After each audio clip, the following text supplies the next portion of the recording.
Hello, wonderful friends. Welcome to Studio Talk. I'm going to admit straight up, this is my second effort. I've spent all day trying to get the previous video edited and online. I made the horrendous mistake of downloading the videos out of my phone into my computer before editing them on my phone. Everything I looked at put a huge watermark across my face, and I figured that really wasn't the best look. So here we go, version 2. And you know, some days you just can't win. Luckily, I'm a patient person. Luckily. Anyway, I wanted to tell you that I have decided on a name for my upcoming project with the Houston Furniture Bank. I'm going to be spearheading an effort to put twin-size quilts on the beds that they give to their clients who qualify under social services programs. And I'm going to enlist as much help as I can from a lot of people. Currently, I have friends who are in on the know and are working behind the scenes to get us off to a good launch in January. So I wanted to share I want to share the name, which I have decided to call it the Grateful Threads Project. My brilliant daughter-in-law suggested that I roll it in as a project underneath my Facebook identity, my Deborah Dixon Design persona, and then I can keep my Facebook, my Instagram, my blog intact, but I can have this as a main project. So once she helped me formulate that, I was ready to go. So it's going to be called the Grateful Threads Project, and I've decided that I want to share some gratitude with you. And I am grateful for the opportunity to make the quilts for the kids in Houston. So let's do it, right? Okay.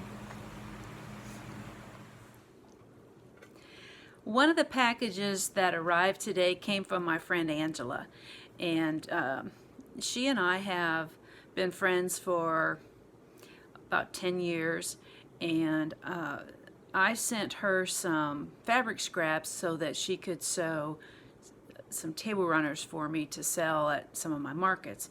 And once we got that finished, she still had plenty of scraps left. So I said, you know, whatever, do whatever. I mean, I was unloading scraps. I definitely didn't want them back.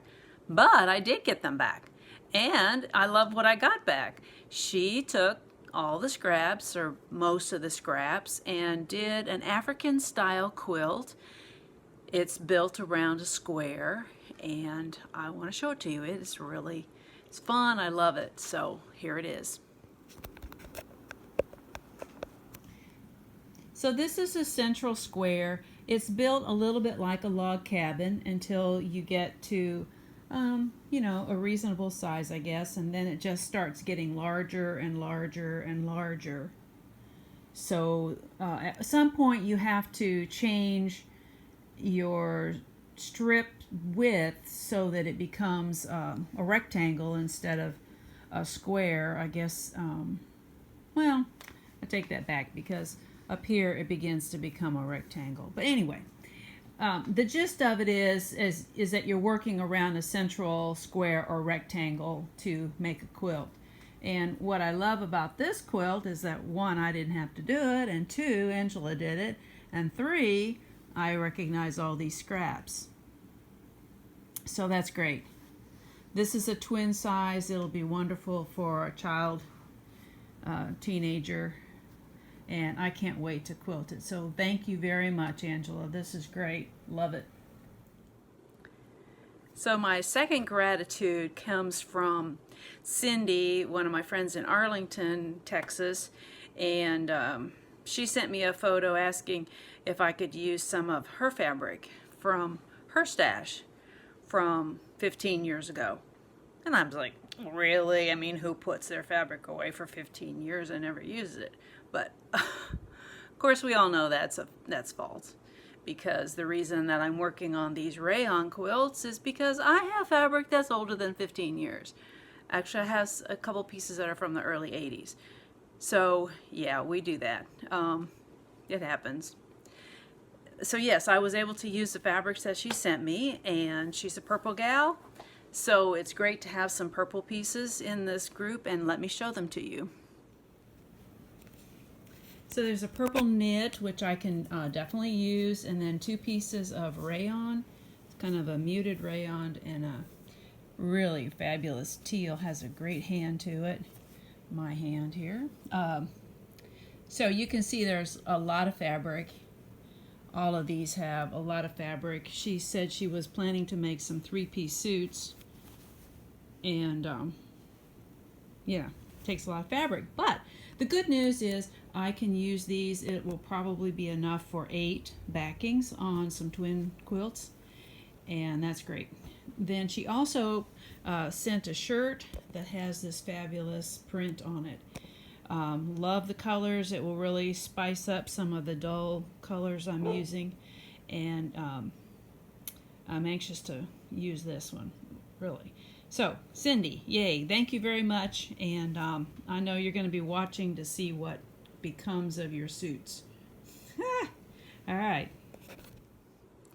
My quilt making is 99.9% about recycling, upcycling, reclaiming, redoing, using whatever I have on hand. I don't see a reason not to, and it's just part of my psyche. So when I give quilts away, I often will use fleece blankets that I'm able to buy at the thrift store, and they are usually fairly colorful. They have intense designs on them. They're usually yucky and gross, actually, from a design perspective, but they make great batting. And so I buy them and I fuse them together, and then I have large pieces of batting that I can put in the quilts. One disadvantage is the printing on them or the design. It sometimes will bleed through the backing or the front of the quilt. So I've learned that if I'm going to use them, I'll use a lot of darker fabrics in the piecing and maybe a dark background, a backing. But for these rayon quilts, I'm trying to stay with polyester fabrics, rayons, and I found this light blue sheet in my stash for whatever reason. I don't usually buy polyester sheets, but I have it, and so I thought, well, I would like to use it, and, go ahead and use it on these rayon quilts because it is soft and it works. But it's this pale blue, and I needed a liner for it. So one of my friends, Ginger, who I know from church, gave me a couple of boxes of her mother's clothing, and in it were her clothes, but also some fabric that her mother had purchased. There's a theme here, many years ago, to make into some clothes that didn't get sewn. Yeah, apparently it happens to a lot of people. And there was also a bolt of fabric. The fabric, I'm going to flip, so, well, I'm just going to hold it up here. This is the fabric. It is 100% polyester. It's crepe de chine. It is super thin, super soft, lightweight, fabulous, fabulous, fabulous, perfect, actually, as a inner liner on the quilts. So I can put this in front of, or on top of my backing, then put the batting, and then put the top. So I have it set up here, and I want to show you how that looks. Hang on. Very simple. Here's the backing, the blue. I have it pinned to the leaders on my long arm, and then I have the white crepe de chine down, and then this is one of the fleece blankets. So you can see, it's horrible. And we got a plaid down there. So, they serve their purpose, but I need to recycle them differently. So, Ginger, just so you know, your mother will be present in quite a few quilts, just snuggling underneath the covers, giving a child comfort. So I think that's kind of a cool way to use the fabric. I try to use all the fabric, different kinds of fabrics that are sent to me. I can't always, but when I can, I'm thrilled to be able to do it. So this is a great underliner. I have in the past been using cotton, upcycled cotton t-shirts, white t-shirts, which also works when I do my t-shirt quilts, but this is great for these rayon quilts.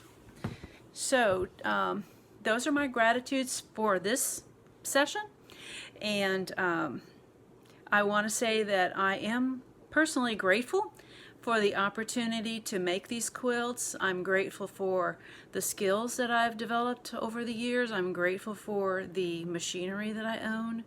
I'm grateful for friends who send fabric and thread and quilt tops and money so that I can get this Grateful Threads project off the ground and quilts on these beds for these children.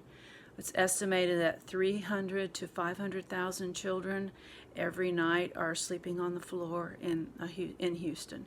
So the Houston Furniture Bank has a huge initiative. It's called No Children on the Floor, and they're trying their hardest to get twin beds into people's homes so kids can have a good night's sleep and do well in school.